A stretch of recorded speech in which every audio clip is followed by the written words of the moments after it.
Bismillahir Rahmanir Rahim. In the name of Allah, the most gracious, the most merciful. May the blessings and salutations of Allah be upon all the great messengers of God throughout history, upon Adam, Noah, Abraham, Lot, Ishmael, Isaac, Jacob, Joseph, Moses, Aaron, David, Solomon, Elijah, Jonah, Zechariah, John, Jesus, and finally, upon the last of them all, Prophet Muhammad, may peace and blessings be upon all of them. They were all brothers, united in their mission to call humankind to worship the one true God. Fellow Singaporeans, may peace and blessings of God be upon all of you. I stand before you today, not as a politician, but as a Singaporean, a son of this land, a teacher, and a believer in justice, conscience, and compassion. Since the general election 2025 until today, I have reflected deeply on the discussions that have arisen. Tonight, allow me to respond sincerely and respectfully to Minister Shanmugam's remarks concerning me. My Facebook posts during the campaign period of GE 2025, as well as the document I wrote outlining my aspirations, demands, and offers to contesting political parties.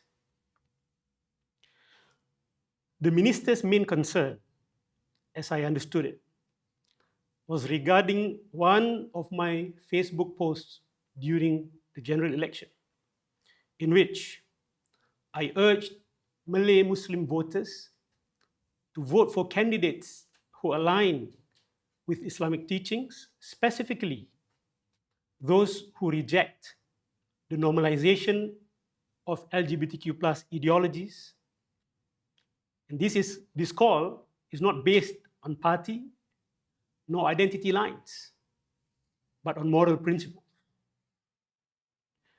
The minister described this as identity politics, warning that if such an approach were allowed, other racial or religious groups might do the same, which will lead to further division. But what I spoke of was not identity politics, at least not in the sense of voting merely for a Malay or a Muslim candidate. My call was to vote based on principle, not on ethnicity or group loyalty. It is in fact principle-based politics, not identity politics. There are many individuals from other religious and moral communities in Singapore who also oppose the normalization of LGBTQ+ behaviors. Therefore, my call is not exclusive to Muslims or Malays. It is universal in principle, though directed primarily to my own community, since as a Malay Muslim, my influence naturally lies there. This is a call that people of conscience, Muslim or otherwise, can agree upon, provided it is given the chance to be presented fairly and without prejudice. As Muslims, our faith informs our values, but our positions should not be based on blind dogma. When we reject something like the normalization of LGBTQ plus behavior, it is not simply because our religion says so, our God says so, but because through reason, principle, and reflection, we sincerely believe that it is detrimental to the moral fabric and social well-being of society as a whole. The Prophet Muhammad sallallahu alaihi wasallam said, لا تكونوا إمعة يقولون إن أحسن الناس أحسننا وإن ظلموا ظلمنا ولكن وطنوا أنفسكم إن أحسن الناس أن تحسنوا وإن أساءوا فلا تظلموا. Which means, do not be a blind follower, saying, if the people do good, we will do good. And if they do wrong, we will do wrong. But instead, fortify your stand, fortify your principle, that if people do good with them. And if they do wrong, do not commit injustice. I agree that identity politics is dangerous if it means politics built upon blind allegiance, unquestioning loyalty, and fanaticism. When people stop thinking critically and start worshipping their leaders, their race, their ideologies, their parties or groups, deeming them beyond questioning or reproach, that is where true danger and division begin. Those are the real causes of chaos and disunity, not identity itself, but the loss of moral and intellectual discipline. And lest we forget, being secular is also an identity. I must also ask humbly and honestly, why is it that so often when Malay Muslims ask for our rights to be honored fully, whether it was the Tudung issue or the concerns raised by our brother Damanhuri Abbas from the SDP, the immediate response is always that such matters are divisive or dangerous. Why is that so? Why is it that our aspirations are so quickly treated as threats to harmony, while other ideological expressions are celebrated as expressions of multiculturalism? We too want harmony, but a harmony that is honest, not one built upon the silencing of conscience. On the 19th of April, 2025, I published my document titled Aspirations. Take notice, aspirations, demands, and offers to political parties contesting in general election 2025. I wrote and released it while I was in Singapore, laying out proposals that I sincerely believe will strengthen Singapore in the long term, spiritually, morally, and of course, economically too. And on the 20th of April, a few asatiza, myself included, met with the Malay candidates from the Workers' Party to present our hopes for the general election. I did not gate-crash the meeting, as some have irresponsibly claimed. This can be verified with Mr. Faisal Manap, who was aware of my aspirations and of the document I had published. That night, I shared parts of it with them. They listened attentively, though they made no promises, and I commend them for their willingness to listen. The first section of my proposals is based on Article 152(2) of the Constitution of the Republic of Singapore, which clearly states that the government shall protect, safeguard, support, foster, and promote the political, educational, religious, economic, social, and cultural interests of the Malays and the Malay language.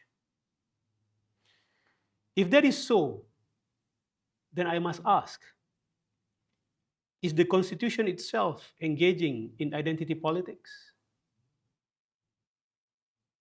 What are we as a nation going to do with Article 152.2? Why did neither the minister nor any commentator address this most glaring point of my document?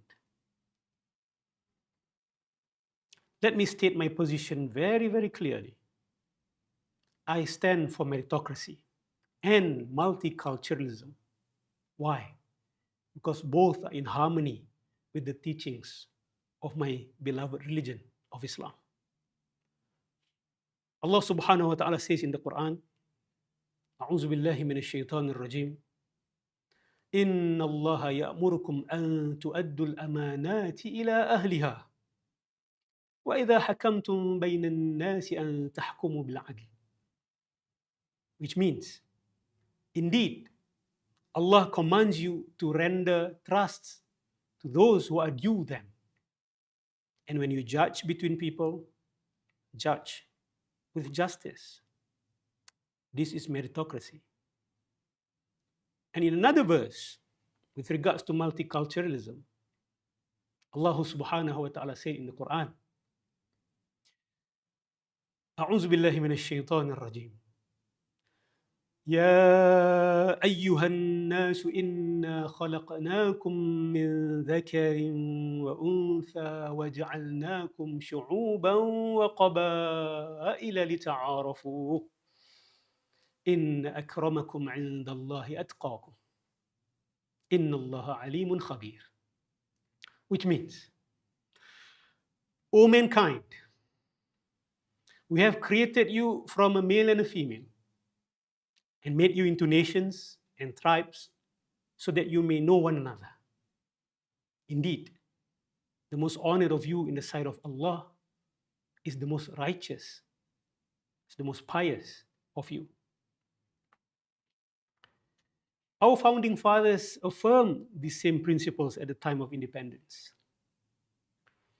including that Article 152.2.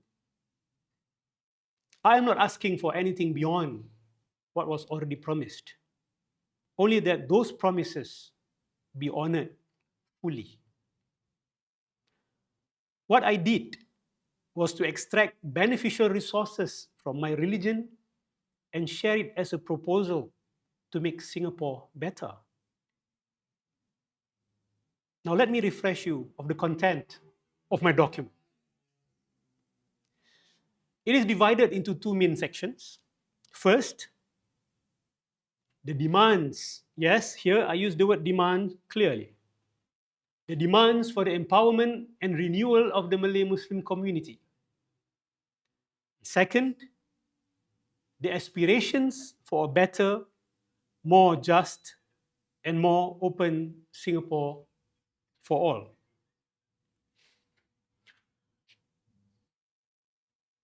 Let's go to number one, religious and constitutional empowerment.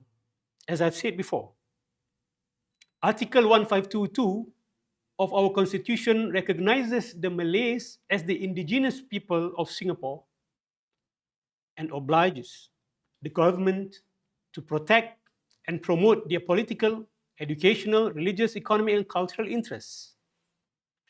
Yet, as many academicians and scholars have pointed out, this spirit has not been fully realized. My proposals seek to bring that promise to life through reforms that will restore the dignity, independence, and accountability of our religious institutions. I called for the minister in charge of Muslim affairs to be elected by the community, not appointed by the Prime Minister. I called for MUIS, Majlis Ugama Islam Singapura, to become an independent body, no longer a statutory board tied to the ministry. I called for its council to include genuine scholars from Pergas and qualified Muslim professionals so that it may combine integrity with competence. And I urged that the appointments of the Mufti and President of MUIS be made by that council, not by political hands. These are not calls for rebellion. They are calls for balance, autonomy, and trust. If the government trusts the Muslim community, then empower it to lead itself responsibly. Number two, space for Islamic economic and political thought. Islam is not a threat to national unity. It is a civilization, a moral compass, and a source of wisdom that can enrich public life. I call for greater space within mosques, madrasas, and civic platforms to discuss Islamic perspectives on economy, ethics, and justice, always within constitutional bounds. Our contributions should not be confined to rituals alone, as Islam teaches not only how to pray, but how to build a just society. A nation that fears honest faith loses both truth and courage. Number three, addressing radicalization through truth and justice. Now, extremism cannot be solved by censorship alone. It must be addressed through honesty in education. We must acknowledge that global injustices, wars, occupations, and double standards have fueled anger and despair across the Muslim world. If we silence these truths, we drive our youth into confusion and resentment. I therefore call for Singapore to recognize the state of Palestine, to review its relationship with Israel, and to ensure that our counter-radicalization efforts are rooted in fairness and global justice. Let us teach our young people authentic Islamic history through the traditional Sunni scholarly tradition so that they will find balance, not extremism, and understanding instead of anger. Number four, upholding demographic and political fairness. We must end race-based population policies and selective immigration practices that maintain certain political balances at the expense of equality. They call this populational gerrymandering. And we must restore respect for the family by protecting marriage, discouraging infidelity, and strengthening the social foundations that lead to stable families and healthier fertility rates. Of course, one of my proposals is that we criminalize adultery. Now tell me, which community, which civilization, which religion will come forward and defend adultery as beneficial to any society? This is not moral policing, fellow Singaporeans. This is moral realism, recognizing that family stability is the backbone of every civilization. Now, as for the second part, which is for Singapore as a whole, I aspire a reform of the economic system. Aspire. I do not demand. I clearly use the word aspire. Our economy must be rooted in justice, not speculation. I called for reflection on riba, or in English, we call it usury, or interest-based economic system. I call for reflection on it as a root cause of inflation, inequality, and economic instability. This is not a religious slogan. It is an economic truth echoed by thinkers like Keynes, Michael Hudson, and Herman Daly. A fair economy is one where wealth serves people, not where people serve debt. Number two, protecting the family and moral clarity. I called for the protection of the family institution from ideologies that blur gender roles and redefine the meaning of marriage. This is not about hatred or discrimination. It is about preserving moral clarity and human dignity. Men and women complement each other, not compete against one another. Families are not relics of the past, they are the future of a healthy society. Number three, reforming national education. Education must go beyond grades and productivity. We must nurture adab, the ability to know the proper places of everything and to acknowledge that there are proper places for everything and to act accordingly. We must raise a generation that knows not only how to make a living, but how to live with meaning and purpose. Education should form citizens who value truth, humility, and service, not just self-interest and competition. Number four, reviving the Malay language. The Malay language is not ornamental and should not be treated as such. It is a vessel of worldview, culture, and history. It must once again become a language of thought, administration, and professionalism, so that Malay Muslims can contribute confidently to national life without losing their identity. And this is also clearly in line with Article 152.2. Number five, reforming the Internal Security Act. Lastly, I call for the abolition, or at least reform of the Internal Security Act. A law that allows detention without trial breeds fear, not trust. We must move from fear-based governance to open, honest dialogue. True harmony comes not from silence, but from sincerity. But unfortunately,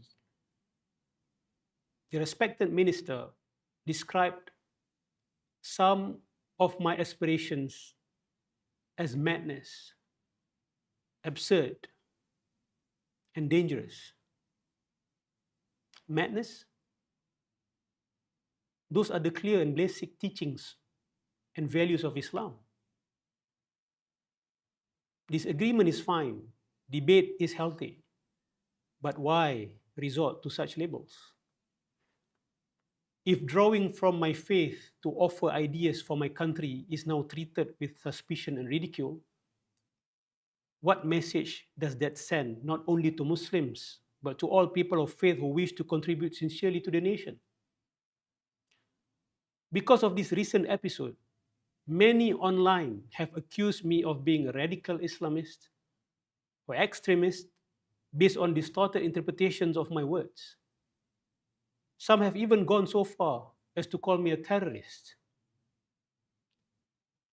But how many of my fellow Singaporeans, including my Muslim friends, including my Asatiza fraternity, how many of you have actually verified whether the minister's representation of my position was fully accurate? How many of you have actually read my aspirations, demands, and offers document? Did I ever demand a total overhaul of the financial system? No. If one reads carefully, that section falls under aspirations, not demands. I said I propose and I suggest, not I demand. So I must ask, why did the minister choose to frame all of my aspirations as if they were demands? Lastly, let me make this very clear. The Workers' Party is not at fault. They had every right to agree or disagree with my proposals. When questioned on why they didn't respond immediately, Mr. Pritam Singh explained that he wanted to avoid the Streisand effect. And to me, he was right. As we can all see now, the effect is unfolding. This matter could have been resolved calmly during the election period itself. Now, my proposals are gaining more attention. Praise be to God. And since I have been described as a self-styled preacher, and since some have questioned my credibility as a teacher of Islam, allow me to explain honestly why my ARS application was not approved. I was told there were two reasons. ARB, I got an official letter from the ARB. There were two reasons. Number one, it is because I criticized the practice of usury in the economy. And I refused to abandon this stance even when I was advised not to pursue it. I was told that such teachings are dangerous for the economy. I disagree. Usury or riba is the mother of all economic problems. Credit creation driven by interest-based systems is a key cause of the rising cost of living, including here in Singapore. Reason number two, I was advised not to speak about the political history of Islam, including the caliphate, the history of the caliphate, which spans around 1,300 years at least.